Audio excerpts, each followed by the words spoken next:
영광과 찬양과 존귀를 우리 하나님께 올려 드립니다. 우리 찬양 기뻐 받으신 우리 하나님께서 이 시간 우리에게 말씀하여 주시옵소서. 성령 하나님, 우리의 마음을 살과 같이 부드럽게 하여 주시고 우리의 귀를 주님의 음성 듣기에 속히 할 수 있는 귀가 되어질 수 있도록 역사하여 주시옵소서. 악한 자 사단이 우리의 마음을 빼앗지 못하도록, 우리의 생각을 흔들거나 점령하지 못하도록 강한 손으로 붙들어 주시고, 말씀하신 우리 하나님 앞에 겸손히 무릎 꿇고 들을 수 있는 우리 모두가 되게 하여 주시옵소서.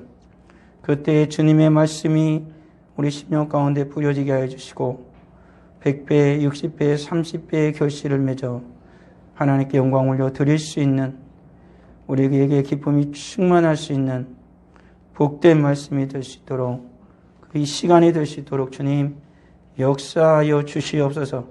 성령 하나님께서 온전히 예배를 주장하여 주시고 우리 심령을 다스려 주길 믿사오며 예수님의 이름으로 기도합니다. 아멘. 오늘 말씀은 우리가 저번 주에 읽었던 시편 23편 말씀을 계속하도록 하겠습니다. 23편 4절부터 우리 6절까지 한번 같이 읽도록 하겠습니다. 시편 23편 4절부터 6절까지 같이 읽도록 하겠습니다. 내가 사망의 음침한 골짜기로 다닐지라도 해를 두려워하지 않을 것은 주께서 나와 함께 하심이라. 주의 지팡이와 막대기가 나를 안위하시나이다. 주께서 내 원수의 목전에서 내게 상을 차려주시고 기름을 내 머리에 부으셨으니 내 잔이 넘치나이다. 내 평생의 선하심과 인자하심이 반드시 나를 따르리니 내가 여호와의 집에 영원히 살리로다. 아멘. 우리가 저번주에 말씀을 나누었던 것이 바로 3절까지 말씀입니다. 우리 하나님은 나의 목자가 되어 주신다. 그래서 안식으로 인도하시는 우리 하나님이시다라는 것이었습니다. 그렇지만 우리가 살아가는 인생은 그러지 못하다라는 걸 우리는 잘 알고 있습니다. 그러니까 시편 23편 2절과 3절의 말씀은 우리들이 어쩌면 바라는 이상향과도 같은 것이지요. 소망하는 것입니다. 우리들을 주님 목자가 되어주셔서 이 상황이 얼마나 악하고 침울하고 어둡든지 간에 주님과 함께하는 그곳은 날마다 푸른 초장이고 쉴만한 물가이고, 그리고 주님의 이름을 위하여서 내 영혼을 소생시키시는 그러한 역사가 반드시 일어나는 곳이지요. 그런데 우리의 인생은 마치 4절과도 같은 것이 대부분이다라는 것입니다. 내가 사망의 음침한 골짜기로 다닐지라도 라고 말하는 것처럼 우리의 인생은 내가 사망의 음침한 골짜기를 지나는 것과 같은 그런 상황을 맞이할 때가 참 많다라는 것이지요. 우리들이 오늘날 살아가는 시대도 참 그렇습니다. 내가 날마다 주님을 믿으며 예수님을 믿으며 푸른 초장을 거닐고 싶은데 내가 걷는 길은 날마다 사망이 없지만 골짜기와도 같은 때가 너무나 많다라는 사실입니다. 그렇지만 우리가 분명히 깨달아야 할 건 뭐냐면 그런 모든 상황 가운데서도 우리 주님께서 우리와 함께 하신다라고 성경이 분명하게 말씀하고 있다라는 것입니다. 또 하나는 뭐냐면 내가 사망이 음침한 골짜기로 가는 게 내가 의도하지 않고 내가 그걸로 가려고 하지 않았는데 그렇게 이 세상이 계속해서 우리를 그쪽으로 몰아가는 경우가 있는가 하면, 때론 우리가 스스로가 악을 저지름으로 말미암아 죄악 가운데 빠짐으로 말미암아 스스로 자초하는, 사망이 음침한 골짜기로 다니고자 하는 악한 길로 빠져드는 그런 때가 있다라는 사실입니다. 그러면 우리 주님께서는 우리가 그런 악한 길로 빠져 들어갈 때 과연 우리와 함께 하시는가라는 것이지요. 결론부터 말하자면은 함께 하신다입니다. 왜 그러냐면 성경이 우리에게 그렇게 말씀하고 있죠. 주님은 우리가 예수님을 믿는 순간 우리를 결코 떠나지 않고 항상 함께 하실 것이다라는 거죠. 마치 이와 같은 거 아니겠습니까? 부모가 자식이 잘하면 얼마나 이뻐요. 말 잘 들으면 정말 이쁘잖아요. 아이고 이쁜 내 새끼. 그렇지만 말 안 듣고 말썽 부려도 여전히 내 새끼. 그래서 자식을 위해서 믿음의 부모는 더 기도하고 더 주님께 매달리고 오히려 말잘 때보다 더 간절함이 있죠. 그리고 어떻게든 말 안 들으면 막 여러 가지 사람들에게 막 도움을 빌어가지고 믿지 않는 사람들 막 어떻게든 이 아이를 바른 길로 가게 하려고 열심을 다하여 노력하는 거 아니겠습니까? 그래서 어떤 때는 막 꾸지람도 하고 오늘날에는 그러면은 안 된다고 하지만은 어떤 때는 아이의 종아리를 때리기도 합니다. 어떻게든지 간에 이 아이를 돌이키고 싶은 엄마의 간절한, 부모의 간절한 마음이겠죠. 우리 하나님도 그렇습니다. 우리가 악한 길로 떠나가면 우리 주님이 원하시는 길은 뭐였어요? 우리가 선한 길을 가는 거잖아요. 얼마나 돌아오길 원하겠습니까? 마치 성경에 있는 것처럼 둘째 아들이 아버지의 재산 반 주세요. 그래가지고 재산 가지고 다 떠나가지고 호랑방탕에서 보낼 때 아버지는 어떤 생각을 하고 있었을까요? 아이 싸가지 없는 놈. 너 분명히 망할 것이다. 망하고 돌아오기만 해봐라. 내가 너를 꼴도 보지 않을 것이다. 이렇게 생각을 안 했을 것입니다. 잘 있을까? 걔가 먼 나라로 갔는데 행여나 무슨 병고를 당하지는 않을까. 그런 마음이 없었겠느냐는 거죠. 집 나간 자식 두고 고소하다는 부분 하나도 없죠. 그렇게 걱정하고 걱정하는 것처럼 우리 하나님도 그럴 것이지요. 저 아이가 우리들이 내 사랑하는 자녀들이 선한 길로 가야 되는데 왜 악한 길로 빠져들었는가. 그러면서 주님께서는 계속해서 우리를 도우십니다. 그래서 주님께서는 우리로 하여금 어떤 거로 도우시냐면은 막대기로 우리를 때리기도 하는 거죠. 그때 잘못 가면은 양이 잘못 가면 막대기를 가지고 툭툭 치는 거죠. 그래가지고 바른 길로 갈 수 있도록 인도를 해 주시는 것입니다. 그것이 하나님 우리를 징계하실 때가 있습니다. 그래서 징계하시는 이유는 한 가지죠. 우리가 하나님의 자녀이기 때문에 히브리서에 나오는 것처럼 우리를 징계하시면서 야 바른 길로 가라. 너가 가야 할 길이 있지 않느냐. 우리 양심에 호소하고 우리를 계속해서 깨우치시죠. 그래서 바른 길로 이렇게 가도록 인도해 주시는 분이 바로 우리 하나님이시다라는 것입니다. 사망의 음침한 골짜기에 빠져들어서 우리들이 헤매일 때 지팡이로 우리를 건져주시죠. 그래서 성경에 보게 되어지면은 그 양을 한 마리, 잃은 양 한 마리를 목에 메고 어떻게 합니까? 모든 사람들이 가서 잔치를 벌이는 것처럼 우리 주님께서는 우리들이 타이건 자이건 험악한 그 길로, 험악한 인생 길로 빠져들었을 때 우리 주님 반드시 찾아오셔서 우리와 함께 해주신다라는 거죠. 이것이 바로 여호와가 바로 우리의 목자가 되신다라는 것입니다. 그러기 우리 사랑하는 성도들은 오늘 말씀에 있는 것처럼 그런 험악한 길을 갑니다. 이게 제대로 되어질까? 이것이 바로 잡아질까? 근심하고 걱정할 수 있습니다. 하지만 성경은 분명히 얘기하는 거죠. 염려하지 말고 다 주님께 맡겨라. 이 말은 뭐냐면 염려하지 말고 나에게 부탁하고 기도해라라는 것이죠. 우리들이 할 수 있는 것은 인간의 힘이 우리의 힘을 넘어서 버리면 우리가 할 수 있는 그때부터 주님 앞에 기도하는 것입니다. 물론 우리가 할 수 있는 것도 주님 앞에 기도하고 해야 되는 것이지요. 그것이 바로 하나님이 원하시는 것이니까. 이런 거잖아요. 아이가 자기가 할 수 있는 것도 엄마한테 와가지고 엄마 이걸 해도 될까요? 물어보면은 아빠 이걸 해도 될까요? 그러면 해. 그러면 하면 좋잖아요. 자기가 할 수 없는 것은 엄마 아빠 나 이거 도저히 못하면 좀 도와주세요. 그러면은 그래 그러고 도와주죠. 그런 것처럼 우리 하나님께서는 그런 것입니다. 우리가 할 수 있는 것도 하나님께 여쭙고 하나님께 감사하고 하기를 하나님은 기뻐하시고 우리가 정말 험악한 인생길에서 앞이 캄캄해서 보이지 않는 그 상황 속에서 우리 주님께 의지하기를 원하시죠. 주님의 이름을 부르기를 원하시는 것입니다. 어둠의 깊은 골짜기에 빠져들었을 때 그때 우리 주님을 부를 때 우리 주님을 찾아오시고 우리가 악한 길에 빠져들어서 도저히 인생이 깜깜해서 아무것도 보이지 않을 때 주님께서 우리의 마음에 우리의 양심이 깨우침을 받아서 내가 주님을 떠나서 하나님을 떠나서 내 인생이 이렇게 망가지게 되었구나 라고 그렇게 깨닫고 둘째 아들처럼 다시 아버지 집으로 가는 것처럼 하나님 앞에 가서 하나님의 이름을 부르는 거죠. 하나님 제가 잘못했습니다 라고 하나님 앞에 진실되게 회개하면 하나님은 그걸 거절하지 않습니다. 그래 내가 기다렸다. 내가 너를 기다리고 기다렸다 라고 그렇게 기다렸던 그 아버지가 아들이 먼 곳에서 뜨벅뜨벅 걸어오는 걸 보고 맨발로 달려가 아들을 껴안고 입을 맞추고 찢기고 옷을 입히고 가락지를 끼운 것처럼 우리 하나님은 그러시는 것이죠. 하나님께서 오셔서 먼저 우리를 껴안고 내가 이럴 줄 알았지. 내가 돌아오길 기다렸다. 라고 우리 하나님은 말씀하시는 하나님이시다라는 사실을 잊어서는 안 되는 것이죠. 이렇게 우리 주님 우리를 붙들어 주시는 하나님이시다라는 것입니다. 우리가 인생의 길을 그렇게 살아갈 때 우리 하나님께서는 우리와 늘 동행하시고 우리를 위로하시고 우리를 붙들어 주시는 하나님이시다라는 것입니다. 우리가 그렇게 어려움을 당할 때, 악한 길을 빠질 때 주님이 징계하기도 하지만 때는 우리가 이 어려운 상황 속에서도 고군분투하고 어떻게든 주님 앞에서 살아가려고 할 때 우리 하나님 우리 어떻게 하겠습니까? 지지해 주자. 그래 힘을 내라. 내가 도와주겠다.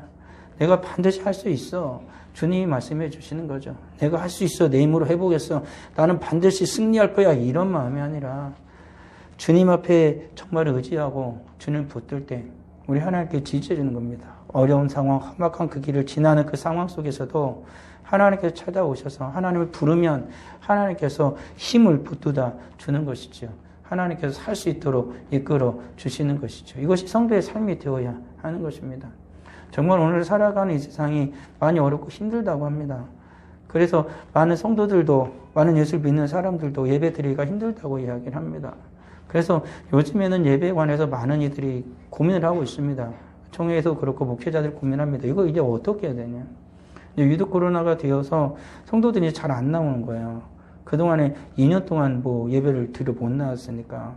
그러니까 영상 어떤 교회는 이제는 뭐 보니까 영상으로 해도 똑같아요. 목사님 영상으로 예배 계속 드립시다 라고 말하는 분들도 있다는 것입니다. 차마 낮 예배는 그렇게 못하니까 찬양 예배나 수요 예배는 뭐 그렇게 해도 되지 않을까요? 같이 합시다 막 이런 분들도 있죠. 뭐 그것을 뭐라 얘기할 수는 없습니다. 사람이라는 존재는 참 신기한 존재이거든요. 그렇지만 우리는 늘 말씀드린 것처럼 물어야 되는 거죠. 하나님, 어떤 게 답입니까? 정말 우리가 나아갈 곳은 어떤 곳입니까? 라고 하나님 앞에 물어야 하는 것입니다. 오늘과 같은 상황 속에서 정말 우리가 온전히 하나님 앞에 예배드릴 수 있는 방법은 무엇이고 최적화된 전도할 수 있는 방법은 또 무엇입니까? 어떻게 우리들이 주님의 복음을 전하고 증거하고 주님의 뜻대로 살아야 할까요? 라고 우리는 물어야 하는 것입니다. 왜 그러냐면 사회는 계속해서 뭡니까? 문화가 발달할수록 영상이나 그런 미디어가 엄청나게 힘을 발휘하고 있지 않습니까? 근데 오늘날의 교회는 무조건 모여라만 하면은 여기에 대해서 어떤 일이 일어나겠는가라는 것에 대해서 심각한 고민을 안 할 수가 없는 상황이 있는 거예요. 그래서 계속 그런 고민을 얘기합니다. 그렇지만 이런 상황 속에서 우리는 분명히 깨달아야 되죠. 하나님은 원하시는 게 뭘까? 우리가 어떻게 하나님 앞에서 이런 사회 속에서 살아가기를 원하시는 것일까? 라는 것을 물어야 되는 거죠. 불편함을 감수하고 어려움을 감수하더라도 주님이 원하시는 걸 하는 것이지요. 그게 우리들이 선택할 길입니다. 왜 그러냐면 예수님께서는 우리를 위해 십자가에 죽기까지 사랑하셨고 모든 걸 다 주셨지 않습니까? 그 어려운 거, 힘든 거, 고난과 고통을 다 당하시고 모든 것을 다 허락해 주신 주님이신데, 그리고 그 주님이 우리가 평안할 때든 어둠의 그 깊은 골짜기에 빠져들 때든 아니면 내가 심지어 잘못된 길을 선택 악한 길을 가던 변함없이 나를 사랑하시고 나와 함께 하시고 나를 인도하시는 주님이신데, 그렇다면 우리는 어떻게 해야 될 것인가? 답은 한 가지죠. 우리는 주님을 믿는 순간, 하나님의 자녀가 되는 순간 하나님을 닮은 자가 됐죠. 하나님을 닮은 자가 됐으니까 하나님께서 우리에게 주신 그 둘째 아들인 받아들인 예수님처럼 따라서 살아가면 되는 거예요. 그게 자녀된 삶을 본을 보여준 게 예수님 아니겠습니까? 우리도 그렇게 살아가면 되는 것입니다. 예수님과 똑같이 못 살겠지만 예수님이 걸어가신 그 길을 우리도 같이 걸어가는 거죠. 그게 성도의 삶이 되어지는 것이고, 우리의 목자 되신 우리 주님이 우리에게 모든 것을 다하여서 모든 사랑을 다하여 쏟아부어 주시는 그 은혜에 우리들이 보답해 살아가는 유일한 길이 되어질 것이다라는 것입니다. 오늘 살아가는 우리에게 예수 그리스도는 어떻게 목자가 되어주셔서 우리를 인도해 주시는가라는 거죠. 첫 번째, 우리 예수님 우리를 구원해 주셨어요. 생명을 주셨다는 것이에요. 이것은 변하지 않는 사실입니다. 예수님께서 나를 구원해 주시지 않았으면 이곳에 있을 수가 없어요. 그리고 우리에게 영원한 생명을 허락하여 주셨죠. 주님께서 주시는 영원한 생명을 가지고 우리는 이 땅 가운데 살아가는 것입니다. 그래서 이 세상에서 예수 믿지 않는 사람들은 소망이 없어요. 왜? 죽으면 끝이니까. 그들에게는 영원한 생명이 없으니까. 그들이 죽으면 끝입니다. 그리고 그들이 죽어서 그들이 갈 수 있는 곳은 영원한 생명을 가진 천국이 아니라 영원한 영벌을 받는 지옥으로 빠져들 테니까. 그것을 알든 알지 못하든 그들에게는 소망이 없는 것이죠. 그렇지만 예수님이 우리의 구원자가 되어주시고 우리의 영원한 생명을 주시는 그 순간 우리에게 소망이 있어요. 평안의 길을 갈 때 어둠의 깊은 골짜기에 빠져들어도 때로는 죄악된 길을 빠져들었을 때 주님이 나를 다시 불렀을 때 우리에게 소망이 생기죠. 아, 내게는 영원한 생명이 있고 영원한 주님이 내게 허락해 주신 저 천국이 집이 있다라는 걸 알고 살아가게 되어죠. 깨닫게 되는 것입니다. 얼마나 복됩니까? 이 세상 정말 어렵고 힘들잖아요. 요즘엔 좀 나아지면 어떻게 될지 모르겠지만 젊은이가 이제는 서울에서 집 한 채 살려면 뭐 거의 불가능한 시대가 되어졌잖아요. 부부가 그냥 죽도록 일해도 못 살아요. 못 사는 그런 시대가 됐어요.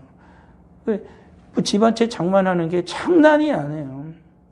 뼈빠지게 고생을 하고 나면은 자식 다 자라가지고 이제는 자식 걱정하면서 거기에다 어떻게 할 수 없어요. 행여나 자식이 잘못되거나 그러면 집 팔아가지고 자식도 다 뭐 해줘야 돼.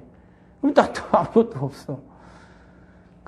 그런 사회, 험난한 세상 속에 우리는 살아가잖아요. 그렇게 힘들게 사는데도 때론 나아지는 게 없어 보이는 그런 들들을 보게 되는 거 아닙니까? 그런 상황 속에서 우리들은 기억해야 되는 거죠. 아, 이 세상이 나는 전부가 아니지. 그래. 조금만 더 버티면, 조금만 더 견디면, 잠깐 고난을 당하면 주님의 영원한 나라에 갈 수 있을 거야. 이게 바로 오늘 베드로전서에 나오는 말씀, 베드로 5장이. 이 세상의 고난은 잠깐이다. 그리고 우리에게 약속한 주님의 영원한 나라가 있는 것 아니겠습니까? 그리고 주님이 나의 왕이 됐어요. 나의 주가 되신다는 거야. 내가 이 세상 혼자 살아가면 얼마나 힘들어요. 그렇지만 왕 되신 주님께서 악한 자 사탄의 권세를 모두 다 깨뜨리고 이기셔서 영적인 그 전쟁에서 날마다 승리케 하시고 뿐만 아니라 이 세상은 모두 다 주님의 것이잖아요. 우리 주님이 창조하신 거 아닙니까? 소유주는 주님이에요.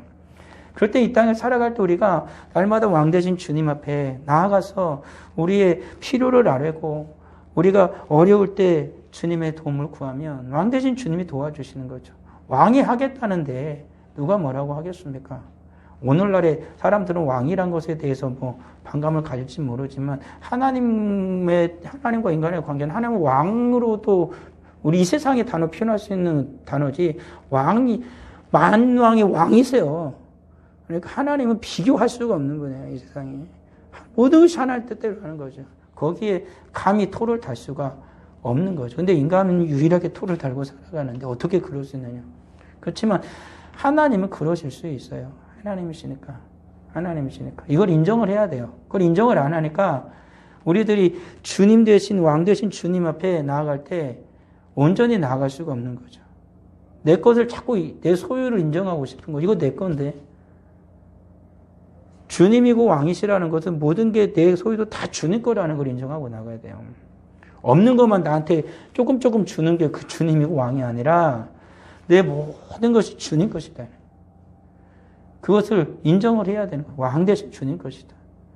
그래서 내가 지금까지 이룬 모든 것, 그리고 내가 정말 어렵고 힘들어서 필요한 모든 것 다 주님의 것이고 주님이 다 책임져 주신다는 걸 믿어야 되는 거죠. 오늘날 살아가는 우리들에게 이 믿음이 참 적지 않습니까? 오늘날의 세상을 자꾸 너 중심으로 계속 살아가라고 하니까 너가 최고야. 우리 인간이 할 수 있다. 우리가 할 수 있어. 라는 그런 사고와 그런 교육을 계속 받으니까 이것을 인정하기가 참 어렵습니다. 그렇지만 우리들이 반드시 인정해야 될 게 바로 이 말씀이죠. 주님은 나의 구원자라는 것과 함께 예수 그리스도는 나의 주님이시다. 나의 왕이시다. 라는 것을 반드시 인정을 해야 돼요. 그래야 하나님의 도우심을 우리가 온전히 받으며 살아갈 수가 있는 것이죠. 그리고 우리를 늘 인도해 주시는 거예요. 주님의 말씀으로. 인간은 아무리 똑똑해도 내 인생을 살아본 경험이 없어요. 조언을 해줄 수 있지만 인생은 그렇게 되는 게 아니에요. 똑같은 상황에 처해도 똑같이 살아왔고 똑같은 부모에서 쌍둥이로 자라도 대처하는 방식이 달라요. 사람의 인생은 한 번뿐이고 아무도 안 걸어봤기 때문에 아무도 몰라요. 그게 인생인 것이죠. 그러니까 자기 인생을 두고 자랑할 수 없어요. 내 인생은 앞으로 이렇게 될 거야. 아무도 장담할 수 없어요. 그렇지만 한 가지 분명한 건 뭐냐면 하나님께서 나의 갈 길을 알고 계시고 하나님께 가꾸면 하나님께서 들어주실 거야 라는 확실한 믿음은 있는 거죠. 그러기 우리가 살아가는 인생 동안 나를 인도하시는 그 주님 앞에, 말씀으로 인도하시는 주님 앞에 온전히 순종하고 주님의 길을 따르면 됩니다. 오늘 살아가는 우리들이 그러해야 되지 않겠습니까? 저 앞에 순종하며 주님이 허락하신 이 길을 따라가는 우리가 되어야 되는 거죠. 예수님 우리의 목자가 돼서 이렇게 인도해 주시는 주님이에요.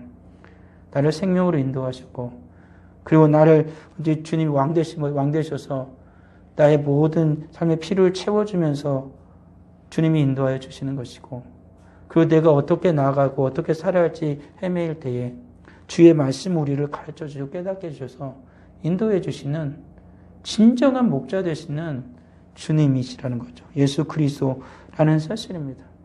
그러기에 우리는 이러한 주님 앞에 감사를 드려야 되는 것이고, 이러한 주님 앞에서 이러한 예수 그리스도를 믿음으로 말미암아 우린 이 땅에서 평안을 누리며 살아가야 돼요. 왜냐하면 이건 주님이 하신 말씀이잖아요. 정말 두려움에 떨고 있는 제자들에게 예수님이 나타나서 하신 첫 번째 말씀이 뭐예요? 평안을 너희에게 준다라는 말씀이잖아요. 평안을 준다라는 말씀 아닙니까?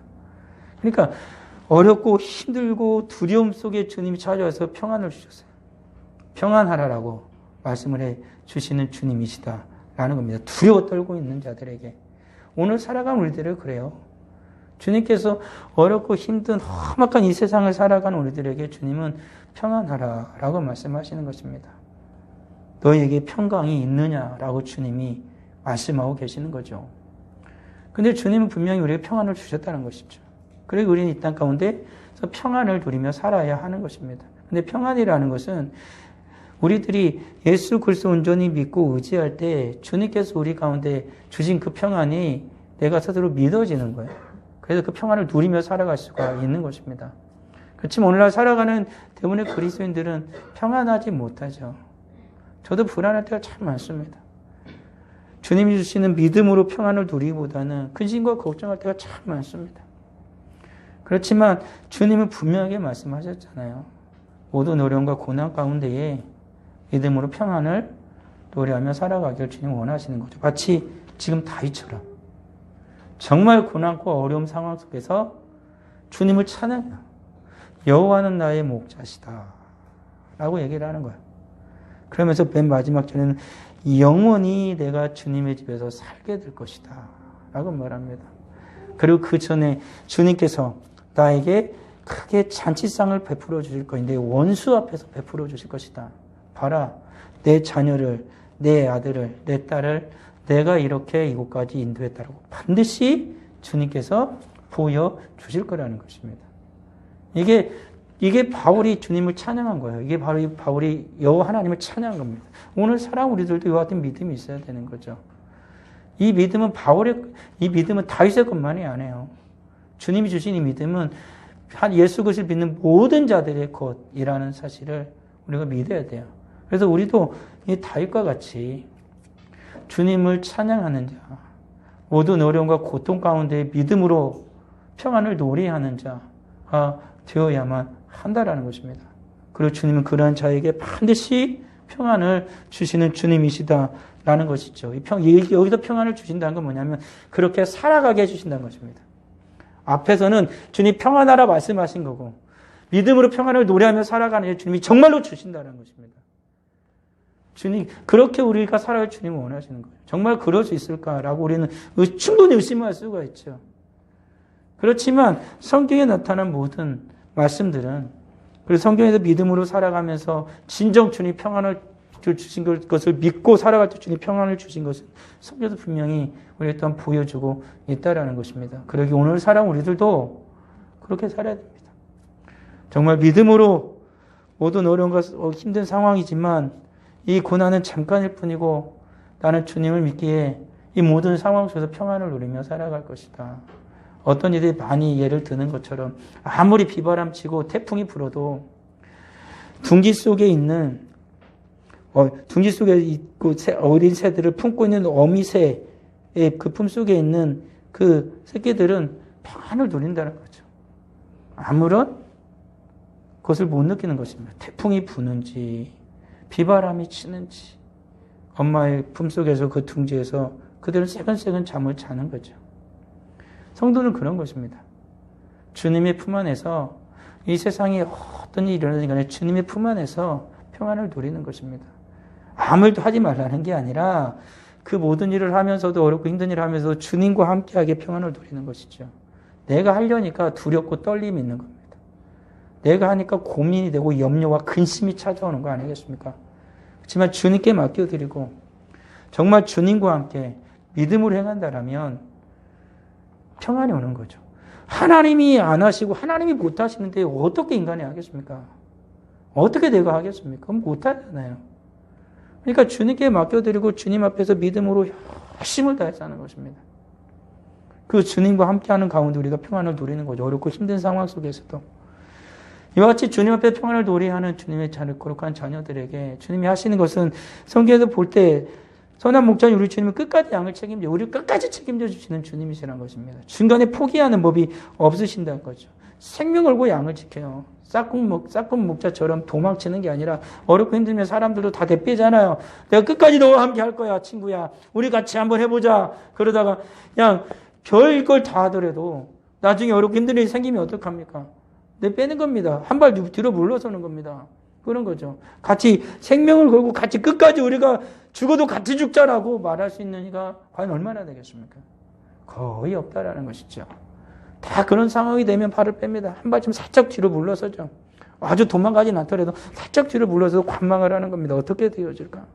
내가 직접적으로 관여하게 되어지면 그 피해와 그 모든 것을 내가 뒤집어 쓰게 되어질 상황이 되면 자칫 잘못하면 내 친구 때문에 내가 감옥에 들어가고 아니면은 옥에서 아예 나오지 못하고 계속 살아가지도 못하는 상황이 된다면 어떻게 내가 끝까지 내가 하겠다 이렇게 말할 수 있는 이가 얼마나 되겠느냐는 것입니다. 그렇지만 주님은 당신의 생명을 버리면서까지 우리를 사랑하셨고 우리를 책임져 주신 분입니다. 그 주님이 우리를 끝까지 그리고 주님의 생명을 걸고 우리를 책임져 주시는 주님이시다라는 사실입니다. 어렵고 힘들다고 해서 예수님은 내 분이 아닙니다. 오히려 더 앞장서서 그 모든 것과 싸우시는 주님이십니다. 그리고 우리 주님은 넘치는 날 부어주죠. 필요를 다 채워주는 주님이십니다. 우리의 모든 필요를 누가 채워줍니까? 주님이 채워주십니다. 우리가 믿음으로 주님 앞에 기도할 때 하나님께서 직접 우리에게 채워주시기도 하고 하나님의 사람을 보내서 채워주시기도 하고 모든 환경과 조건을 바꿔서라도 주님 우리의 모든 필요를 채워주시는 주님이십니다. 우리가 선한 목자신 예수님을 믿고 살아갈 때 우리에게 진정 필요한 건 바로 이거 아니겠습니까? 예수님을 온전히 믿는 선한 목자이신 우리 주님을 온전히 의지하고 믿는 그 믿음이 우리에게 있어야 됩니다. 예수님이 선한 목자 맞잖아요. 내가 정말로 주님의 양이냐가 문제야. 신실하고 순전한 양이냐 아니냐가 문제야. 엉덩이 뿔난 양인지 아니면 신실하게 주님의 음성을 듣고 따라가는 양인지 그게 문제잖아요. 우리의 문제는 늘 그 문제예요. 내가 정말로 주님의 온전한 양으로 살아가고 있느냐. 주님은 선한 목자이시니 이게 도와주십니다. 영원한 생명으로 인도하시고 맨 마지막에 들어 아버지의 집에서 양과 함께 영원히 승리를 누리게 하시는 우리가 영원히 승리를 누리게 하시는 주님이 바로 우리 예수 그리스도 선한 목자신 주님이시다라는 사실이죠. 이걸 믿으면서 살아가야 됩니다. 이걸 믿고 주님 의지하며 살아갑니다. 이것은 쉬운 게 아닌 거 알아요. 우리들의 마음에 자꾸 의심이 생기거든요. 맨 처음엔 해봐요. 근데 내 한계가 점점 차와요. 그러면 그때부터 흔들려요. 그럼 포기하는 사람이 많죠. 그렇지만 내 한계가 넘어섰죠. 애초부터 이것을 주님 앞에 양에게는 모든 것이 다 넘어가요. 대부분이 다 넘어가요. 내 한계를. 양이 한계를 넘어간다고요. 그러니까 목자가 필요한 거 아니겠습니까? 양이 알아서 잘 살 것 같으면 목자들을 뭘로 따라갑니까? 우리 인생의 대부분은 나 한계를 넘습니다. 그러기 우리는 주님 어떻게 해요? 이거 당연한 걸로 믿고 이거 내 한계를 넘는 거다. 그걸 인정하고 주님을 계속 의지해야 됩니다. 넘어가서 주님은 계속 계시잖아요. 내 한계를 넘었지 하나님 한계 넘은 거 아니잖아요.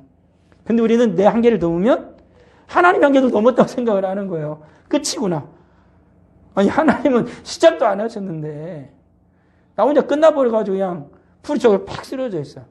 그냥 냄비가 불불 끓듯이 막 갑자기 불불 끓었다가 어느 날 보니까 냄비 뚜껑 열어보니까 거기 있던 물이 홀라당 다 없어 수증기로 날아가 버리고 그냥 새카맣게 타버리는 그런 우리의 마음이 돼서는 안 되고요. 계속 은혜를 부어주세요. 아무리 불이 그냥 센 불이 막 보글보글 해도 계속 주님이 물을 부어줘 절대 타지 않게 해주시는 주님이십니다. 그 주님 우리가 진정한 목자 양으로서 믿고 의지하고 살아가느냐라는 것이지요. 우리 주님은 하나님 말씀에 있는 것처럼 요한복음 10장에 있는 것처럼 선한 목자는 양을 위해 목숨을 버린다라고 말씀한 것처럼 그리고 지금 다윗도 고백하는 거죠. 주님은 선하신 주님이에요. 선하신 주님. 그리고 인자하시다는 건 뭐냐면 은혜로우신 주님이에요. 선하셔서 주님의 모든 선을 우리 이끄시고 은혜로우세요. 우리에게 은혜를 끼치고 은혜를 많이 부어주시는 주님이에요. 주님은 우리에게 씨름을 하기를 원하시는 분이 아닙니다.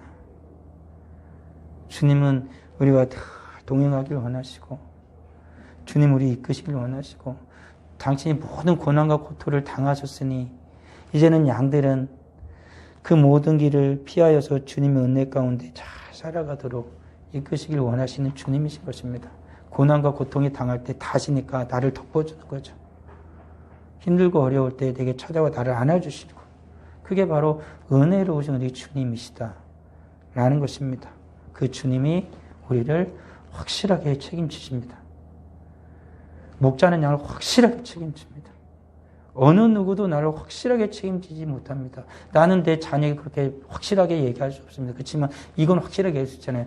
예수님은 너를 확실하게 책임져 주신다. 나는 엄마는 못한다. 그렇지만 예수님은 너를 확실하게 책임져 주신다. 그것이 바로 우리 하나님이시다. 라고 말할 수 있잖아요. 그 하나님이 나를, 우리 가정을, 내 사랑하는 자녀와 남편과 아내를, 그리고 우리 교회를, 이 나라를 책임져 주실 분은, 확실하게 책임져 주실 분은 오직 예수 그리스도, 우리 하나님 한 분뿐이라는 사실입니다. 기도하겠습니다. 아버지 하나님을 감사합니다. 이 땅 우리는 살아갑니다. 험악한 생활 사상을 살아갑니다. 우리의 영원한 목자 되시는 예수 그리스도, 주님만이 우리를 이끌어 주시고 우리를 책임져 주실 걸 믿습니다. 우리들에게 평안이 사라져가고 근심과 걱정이 많은 세상입니다. 하지만 우리 주님 우리에게 평안을 주실 걸 믿습니다. 어둠 속을 걸어가도 사망의 음침한 골짜기를 지날 때에도 악한 자가 끊임없이 나를 향하여 입을 벌리고 달려들 때도 우리는 오직 예수 안에서 평안을 누리고 예수 안에서 기뻐하며 승리를 얻을 것을 믿습니다. 아버지 하나님, 우리 주님은 선한 목자이시니 우리가 주님의 진실한 양이 될 수 있도록 은혜를 베풀어 주옵소서. 오직 목자 되신 주님만 바라보고 목자 되신 주님의 음성만 듣고 살아갈 수 있는 어떤 상황과 환경 속에서도 그 주님만 보며 살아갈 수 있는 우리 모두가 되게 하여 주시옵소서. 주님 앞에 귀한 예물을 드립니다. 11조의 예물을 드립니다. 감사 예물을 드립니다. 정한 금을 드립니다.